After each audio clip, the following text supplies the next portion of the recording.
Olá, boa tarde. Boa tarde. O JC1 começa agora. Insegurança faz cada vez mais gente evitar o uso do celular em ambientes públicos. 8 em 10 brasileiros evitam atender chamadas na rua. O aparelho móvel é o principal alvo de 3 em 10 furtos nas grandes cidades.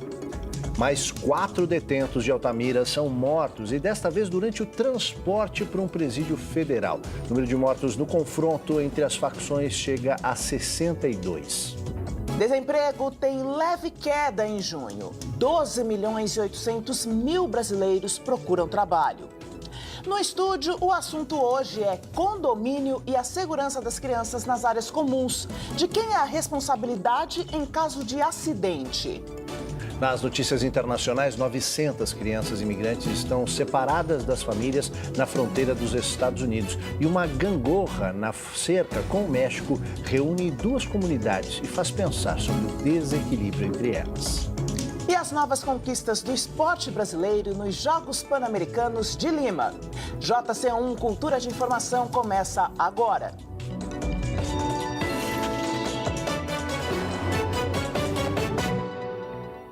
Por insegurança ou pelo medo de ser assaltado, 8 em cada 10 brasileiros evitam usar o celular em ambientes públicos. E segundo a Anatel, no período de um ano, mais de 1,5 milhão de pessoas tiveram que bloquear seus aparelhos por roubo, furto ou perda.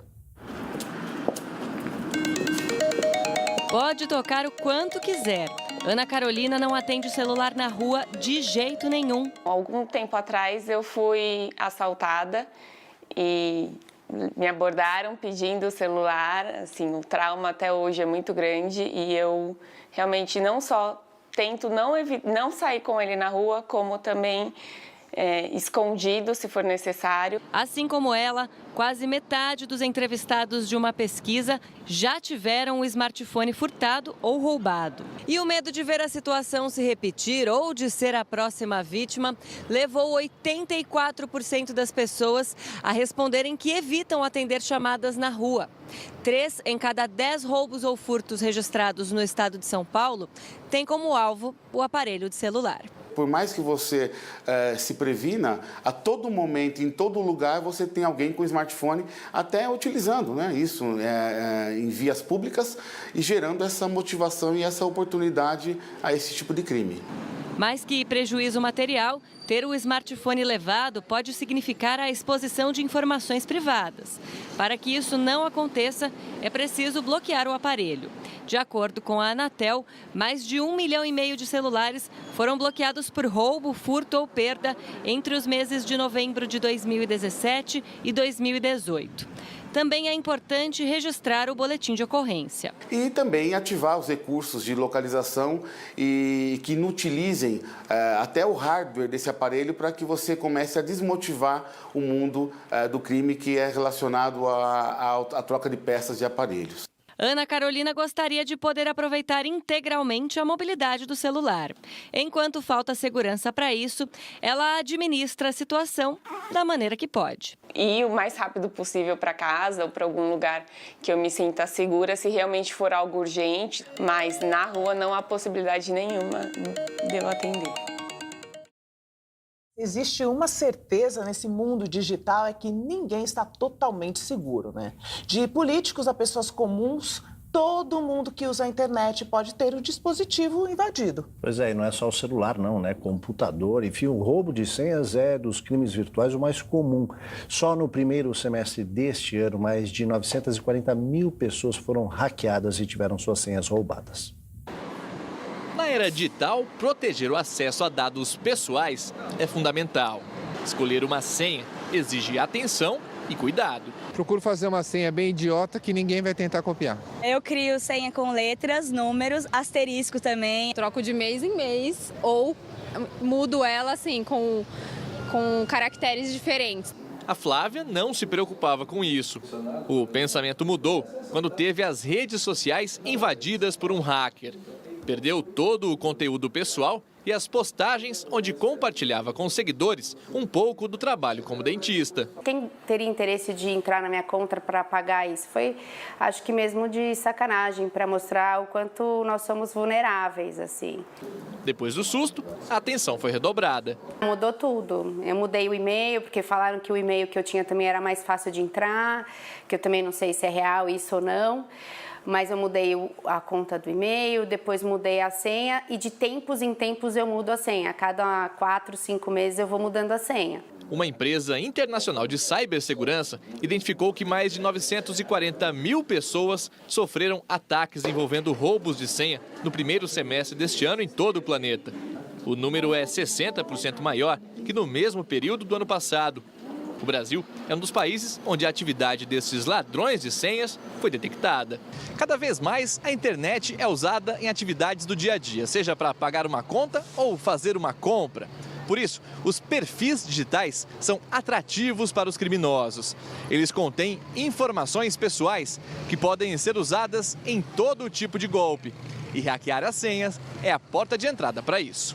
A quebra de senha permite ao ladrão ter acesso às redes sociais e outros dados mais perigosos, como detalhes de cartões de crédito. Qualquer pessoa pode ser alvo. O fato de ser uma pessoa normal, comum e aparentemente sem interesse por hacker é exatamente o mais vulnerável, porque ele não está preparado. Nós temos que estar preparados para evitar a invasão do seu computador, do seu celular, do seu tablet, dos seus dispositivos em geral. Uma boa notícia na economia, a taxa de desemprego caiu para 12% no último trimestre, abril, maio e junho. Isso representa quase 13 milhões de brasileiros sem trabalho. Segundo o IBGE, a taxa era de 12,7% em janeiro, fevereiro e março. O recuo é pequeno, mas pelo menos já é um alento. Desde então, a pesquisa indica queda no índice no trimestre que terminou em junho. O rendimento médio caiu e o trabalho por conta própria registrou recorde, 24 milhões de pessoas. A população ocupada no mesmo período aumentou 1,6% e chega a 93 milhões. A indústria foi o setor que registrou a maior alta. A Agência Nacional de Vigilância Sanitária realiza uma consulta pública para discutir a regulamentação da cannabis para fins medicinais e científicos. E decepcionados com o fraco desempenho econômico, 7 em cada 10 brasileiros tiveram que fazer cortes no orçamento no primeiro semestre deste ano. É o que aponta um levantamento do SPC Brasil, que ouviu 800 pessoas entre os dias 10 e 17 de junho sobre o desempenho da economia do país. 69% tiveram que apertar o cinto e cortar refeições fora de casa, compras de roupas e calçados e viagens, por exemplo. Ainda segundo a pesquisa, 44% dos brasileiros começaram o ano com expectativas positivas sobre a economia, mas 6 meses depois, apenas 13% consideram o desempenho acima do esperado e quase metade acha que o desempenho é pior do que a perspectiva inicial. A Agência Nacional de Vigilância Sanitária realiza hoje em Brasília uma audiência pública para discutir 2 propostas sobre a regulamentação do cultivo da maconha. Durante a manhã foram abordadas regras para o cultivo da cannabis sativa para fins medicinais e científicos. À tarde, a pauta será sobre os procedimentos para registro e monitoramento de medicamentos feitos à base da planta. O plantio doméstico e o consumo recreativo da maconha continuará proibido. Essa consulta pública prevê que apenas empresas possam cultivar a planta com supervisão da Anvisa e de autoridades policiais. As operadoras de celular começam hoje a atualizar o cadastro de clientes que possuem serviços pré-pagos em 10 estados e no Distrito Federal. O prazo para o recadastramento termina no dia 2 de setembro e quem não fizer pode ter a conta telefônica bloqueada. Os usuários com pendências cadastrais vão receber mensagens de SMS e devem entrar em contato com suas operadoras. Segundo a Anatel, o recadastramento tem por objetivo evitar fraudes. 4 detentos envolvidos no massacre do presídio de Altamira foram mortos durante a transferência para Belém. Com isso, o número de vítimas subiu para 62. Segundo a Secretaria de Segurança Pública do Pará, os detentos foram mortos durante a noite entre os municípios de Novo Repartimento e Marabá. Eles estavam algemados e divididos em 2 celas dentro de um caminhão. Os corpos foram encontrados hoje de manhã com sinais de sufocamento. Com isso, o número total de mortes chegou a 62, já que ontem o corpo de mais uma vítima foi encontrado nos escombros do presídio de Altamira. 21 presos envolvidos no massacre já estão em Belém. 10 deles foram encaminhados para presídios federais. Após um pedido do governador Helder Barbalho, o ministro da Justiça e da Segurança Pública, Sérgio Moro, anunciou o envio de 40 homens da Força Tarefa de Intervenção Penitenciária para atuar no Pará por 30 dias. E os Ministérios da Cidadania, da Educação e da Economia são os mais afetados pelo novo bloqueio de verbas anunciado pelo presidente Jair Bolsonaro na semana passada. A distribuição dos cortes, que somam 1 bilhão e 400 milhões de reais, consta de um decreto publicado esta noite como edição extraordinária do Diário Oficial da União. O contingenciamento é para o governo ajustar os gastos às novas previsões de queda no crescimento do PIB este ano, de 1,6% para 0,8%. Isso também deve provocar queda na arrecadação de impostos. Se o governo exceder o teto de gastos, pode incorrer em crime de responsabilidade. De acordo com o decreto, a pasta mais afetada pelo novo bloqueio de verbas é o da Cidadania, seguido pela Educação, depois Economia, Turismo, Ciência e Tecnologia, Agricultura, Relações Exteriores e Meio Ambiente. Originalmente, a intenção da equipe econômica era bloquear 2,5 bilhões de reais.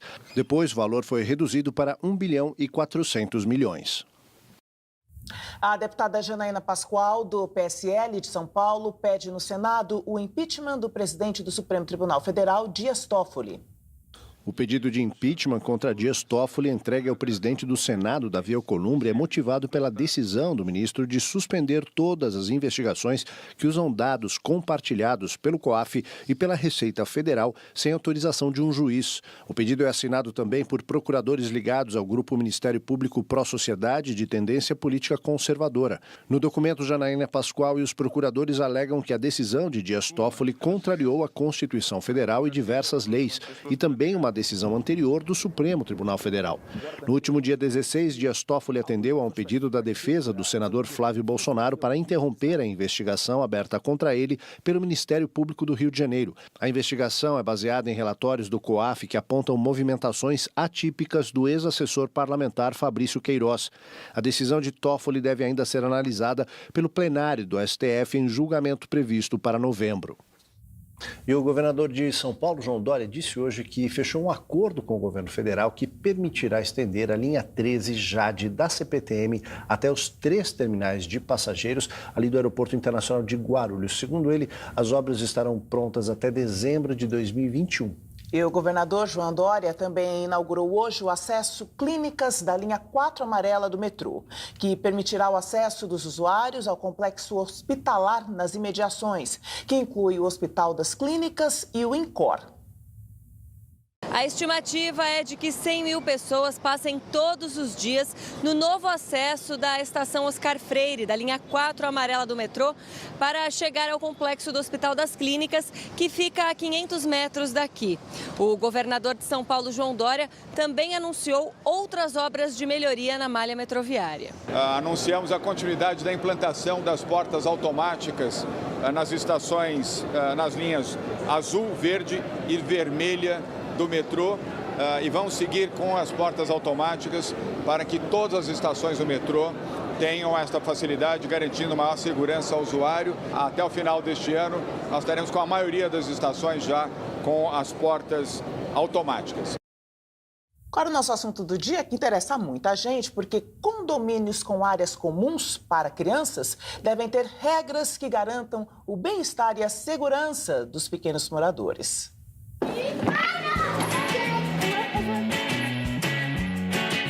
Segura essa turminha!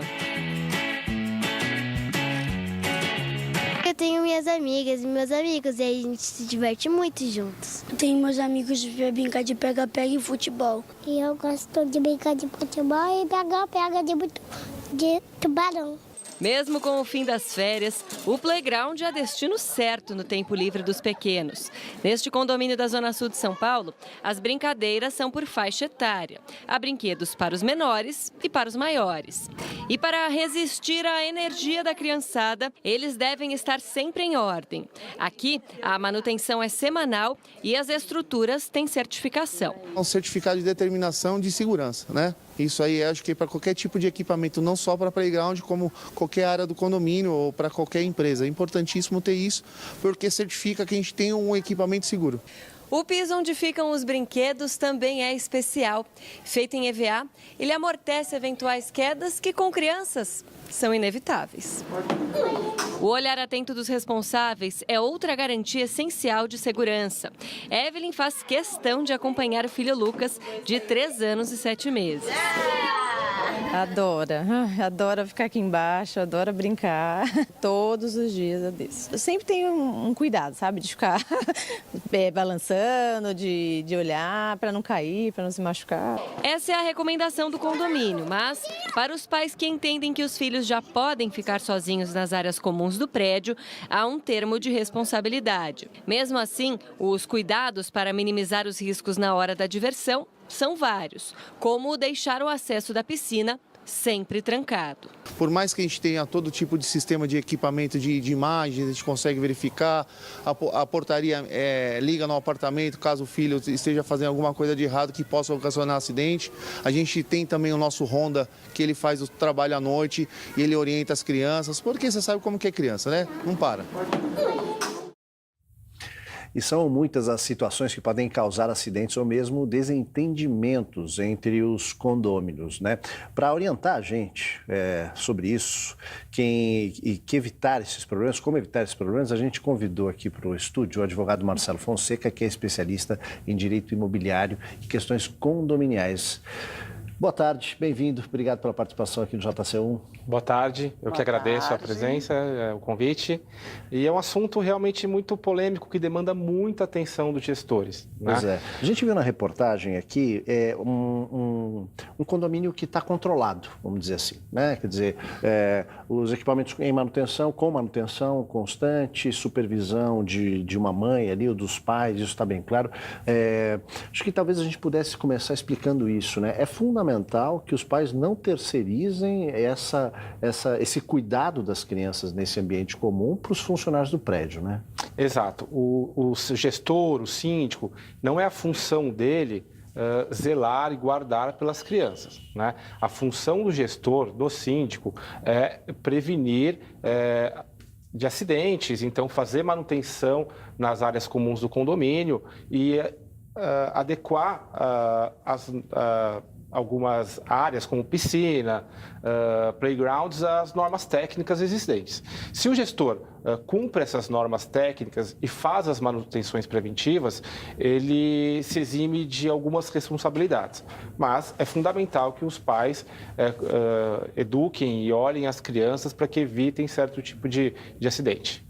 Em quais situações, então, o condomínio pode vir a ser responsabilizado em caso de um acidente com a criança?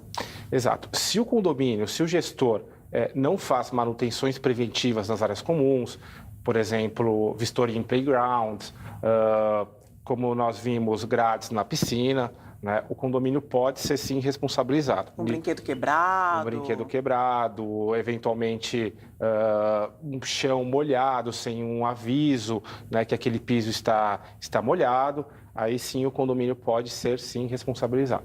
E é o síndico que responde, então? O síndico, ele responde pelo condomínio num todo. Então, ele responde civil e criminalmente. Isso precisa ficar claro, né?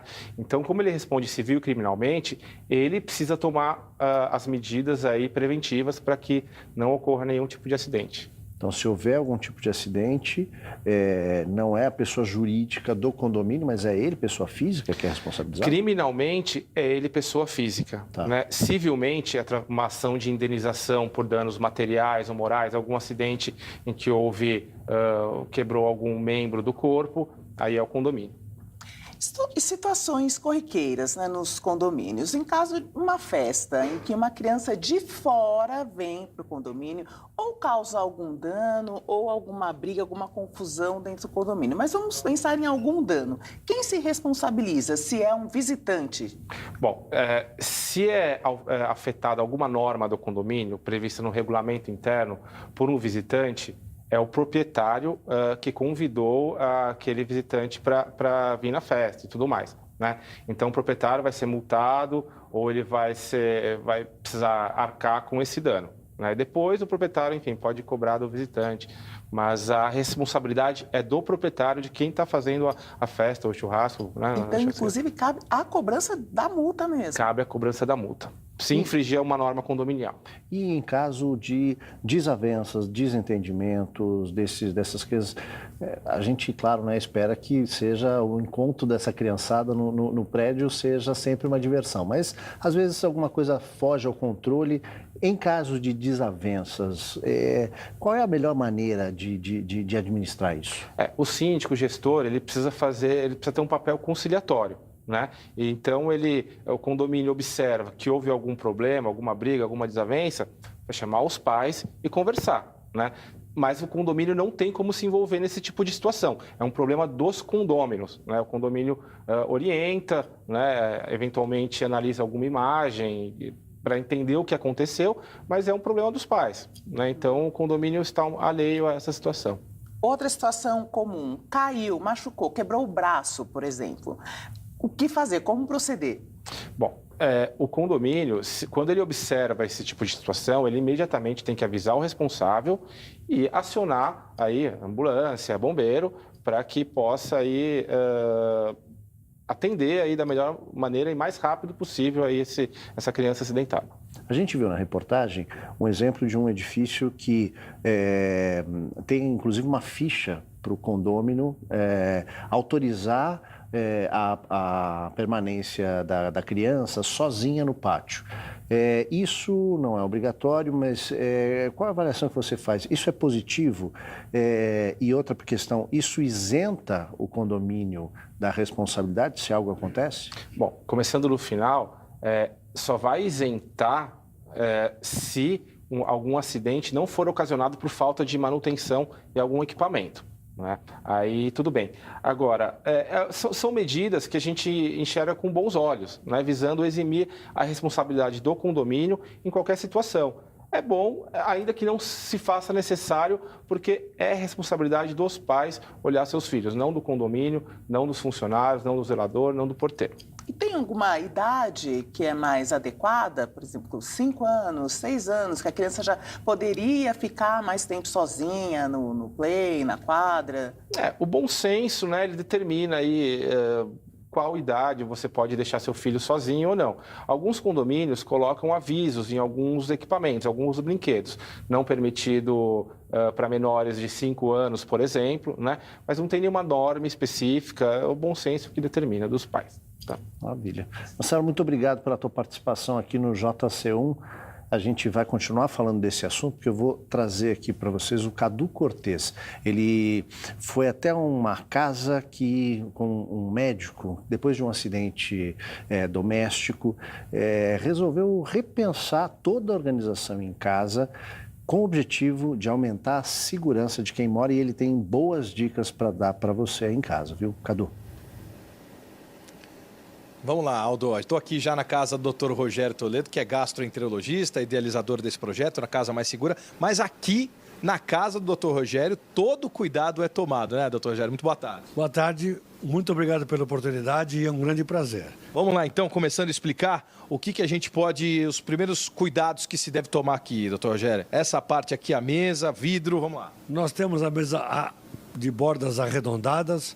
Os vidros têm que ser laminados, não temperados. Por quê, hein? Porque o vidro laminado é aquele para-brisa do carro, aquele que vai estilhaçar, mas não vai sair do lugar.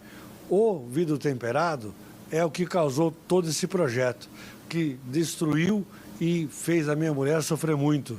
Inclusive, operou a mão direita dela pelo menos 3 vezes. E ela é médica também. Entendi. Então, nós aprendemos isso. Aprendeu. Então, O vidro aqui laminado também. Aqui interessante, fui ver essa caixinha. Tem o que aqui? Os talheres.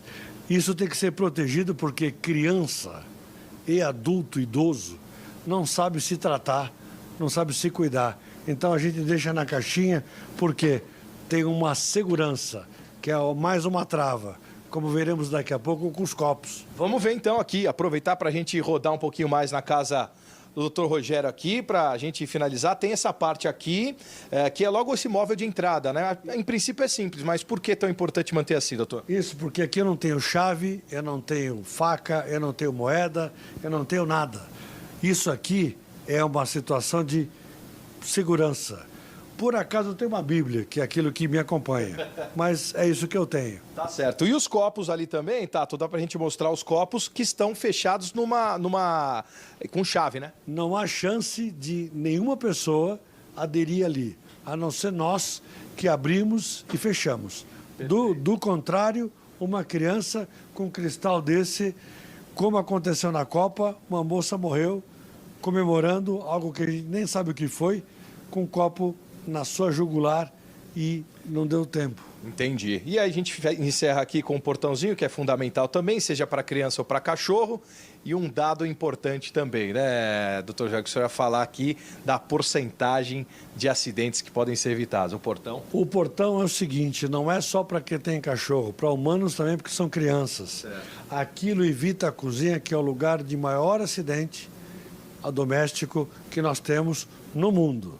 Mas o mais importante sobre a sua pergunta é, nós temos que cuidar, porque 90% são previsíveis, 90% são evitáveis. Fundamental. Olha, é tão fácil e tão gostoso e faz bem para a saúde. Valeu, obrigado, doutor Rogério. Muito obrigado a vocês de novo. É isso aí, algumas dicas importantes, simples e fáceis para evitar muitos acidentes domésticos. Aldo e Joyce. É isso aí, fácil de adotar em casa, né? Bom, e daqui a pouco aqui no JC1, Jogos Pan-Americanos de Lima. Ouro brasileiro na ginástica artística, levantamento de peso e handebol feminino. E uma gangorra cor-de-rosa usada para debater a questão da imigração nos Estados Unidos. A gente volta já.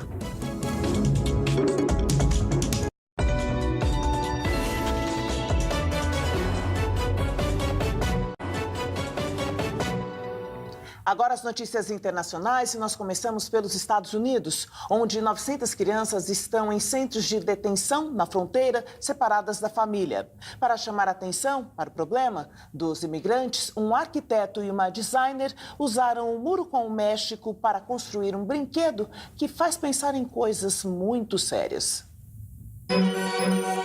3 gangorras cor-de-rosa instaladas na cerca entre Cidade Juárez, no México, e El Paso, Texas, uniram adultos e crianças americanas e mexicanas. Virginia Sanfratello, professora de design, e Ronald Rael, professor de arquitetura, dizem que é uma metáfora das relações Estados Unidos-México. As ações que acontecem de um lado têm uma consequência direta para o outro lado. Enquanto isso, a União Americana pelas Liberdades Civis denunciou mais de 900 casos de crianças separadas dos pais, indicando que 20% são bebês ou crianças com menos de 5 anos de idade. A organização indica que a administração Trump acusou vários imigrantes de delitos menores para manter os filhos separados dos pais. Mais de 390 famílias foram detidas na fronteira sul dos Estados Unidos desde outubro do ano passado. A Organização pelas Liberdades Civis pediu ao Tribunal da Califórnia para esclarecer os critérios usados para manter um número tão elevado de separações familiares. A Coreia do Norte disparou 2 mísseis balísticos na manhã de hoje. A denúncia partiu da Coreia do Sul e os mísseis voaram 30 quilômetros a 250 metros de altitude até caírem no mar. O governo norte-coreano não confirmou, mas também não desmentiu os 2 lançamentos. Na semana passada, o país fez outros 2 testes de lançamento com novos mísseis balísticos de curto alcance. Os primeiros desde que o líder norte-coreano, Kim Jong-un, e o presidente norte-americano, Donald Trump, se encontraram e concordaram em retomar as negociações sobre desnuclearização. O ministro do Exterior do Irã, Mohammad Zarif, anunciou que seu país vai reduzir os compromissos com o Acordo Nuclear Internacional se a Europa não garantir apoio ao Irã e proteção contra as sanções dos Estados Unidos à venda do petróleo iraniano. No meio das enchentes no Paquistão, um repórter de TV literalmente mergulhou na matéria para mostrar essa realidade para os seus telespectadores. Azadar Hussain, que é repórter do canal local GTV News em Punjab, no Paquistão, só tinha a cabeça e o microfone acima da água enquanto relatava a situação das enchentes na tarde de sexta-feira. Na tela, alguns usuários de mídias sociais elogiaram a dedicação de Hussain, como um que escreveu no Twitter: "Isso está elevando o nível de reportagem ao infinito e além". No entanto, alguns outros estavam preocupados com a segurança do jornalista. Segundo a Autoridade de Gerenciamento de Desastres do Paquistão, 71 pessoas perderam a vida em incidentes relacionados à chuva em todo o país no último mês. O escritório meteorológico previu que as correntes de monções deverão se espalhar para as partes central e sul do país nos próximos 2 dias. De junho a setembro, a época das monções é essencial para a irrigação de plantações e abastecimento de água no continente indiano, onde vive 1/5 da população mundial. Perigo. Vamos falar de esporte agora. Ontem foi mais um dia de competições nos Jogos Pan-Americanos de Lima 2019, com medalhas importantes para a delegação brasileira. Nosso Espaço das Artes aqui no JC1, para terminar esse período oficialmente, esse período de férias de muitas crianças, de uma forma bem divertida. É isso aí. Para isso, nós convidamos a Kelly Horazi. Ela vai nos contar a história O Sapo e a Cobra, que é uma fábula africana que tem como característica sempre terminar com uma reflexão. Era uma vez um um sapo. Na verdade, não era um sapo. Era um sapinho, assim, bem pequenininho, que adorava brincar na beira da lagoa, junto de seus amiguinhos sapos, evidentemente. Ele adorava brincar de pega-pega, de amarelinha, e tinha uma brincadeira que era a preferida do sapinho. O sapinho adorava brincar de esconde-esconde. Só que um dia o sapinho se empolgou na brincadeira e se escondeu mais longe do que devia, do outro lado da lagoa, atrás de uma pedra. E atrás daquela pedra, ele encontrou uma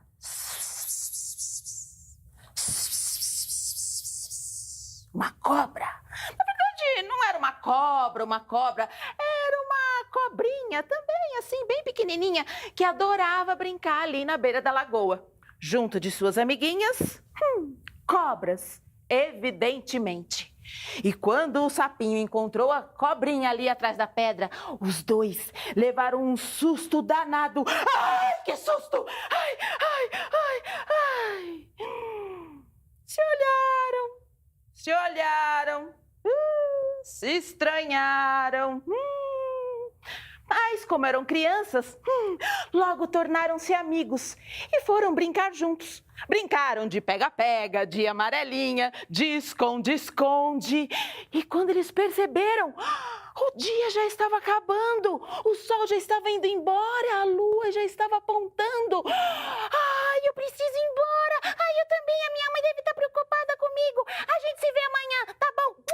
E assim, cada um foi para sua casa. Quando o sapinho chegou ali na casa dele, a mãe dele estava preocupadíssima. Sapinho, posso saber o que o senhor estava fazendo até essa hora lá na beira da lagoa? Ah, sabe o que é, mãe? É que eu estava brincando com a cobrinha lá na beira da lagoa. O quê? Eu estava brincando com a cobrinha lá na beira da lagoa. O quê? Eu tava brincando com a cobrinha lá na beira da lagoa. Ai, meu filho! Você não sabia que as cobras não podem brincar com os sapos? Mas por quê? Porque as cobras comem os sapos.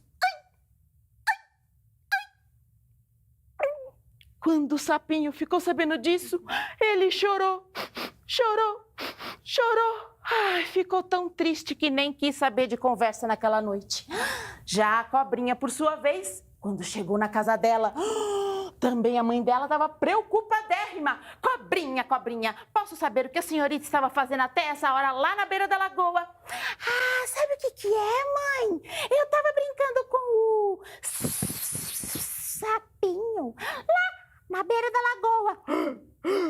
O quê? Eu estava brincando com o sapinho lá na beira da lagoa. O quê? Eu tava brincando com o sapinho lá na beira da lagoa. Ai, minha filha, você não sabia que as cobras não podem brincar como os sapos? Mas por quê? Porque as cobras não podem brincar como os sapos. Mas por quê?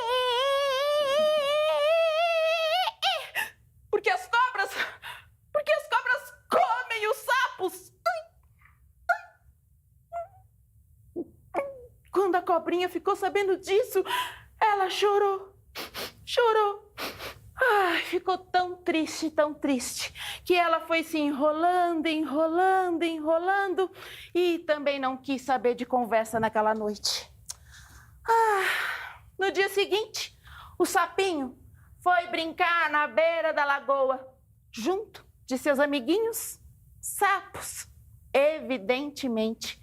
E a cobrinha também foi brincar na beira da lagoa, junto de suas amiguinhas cobras, evidentemente, do outro lado.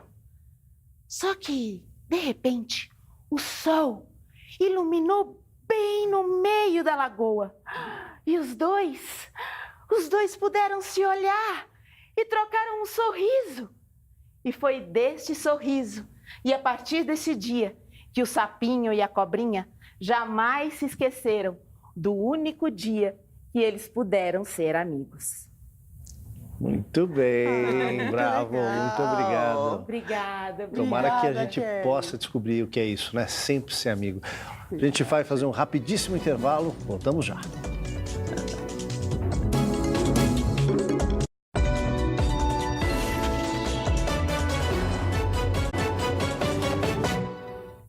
Depois de popularizar os carros elétricos e criar uma empresa para lançar foguetes, a nova aventura do milionário Elon Musk será conectar o cérebro humano a computadores.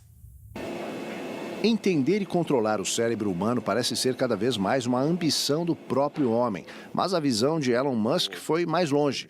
Ele diz que sua empresa, Neuralink, está pronta para implantar sensores no cérebro humano. Até o momento, eles só foram aplicados em ratos de laboratório. 1.500 eletrodos foram implantados e todos eles estão sendo analisados para determinar a aplicação no cérebro humano. O seu primeiro objetivo seria restaurar partes do cérebro e recuperar incapacidades de pessoas com algum tipo de deficiência, como cegos, mudos ou surdos. O fio cerebral tem o diâmetro de 1/4 do diâmetro de um fio de cabelo.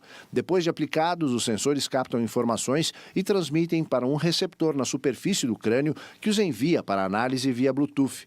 Tudo parece estar muito bem planejado, mas ele admite que ainda faltam testes para saber quanto tempo os sensores irão durar no cérebro humano, como irão atuar e como essa tecnologia vai funcionar ligada ao homem. Ele pretende ter autorização para teste em humanos até o final do ano. O JC termina aqui. Uma ótima tarde para você. Boa tarde, a gente espera amanhã. Até lá.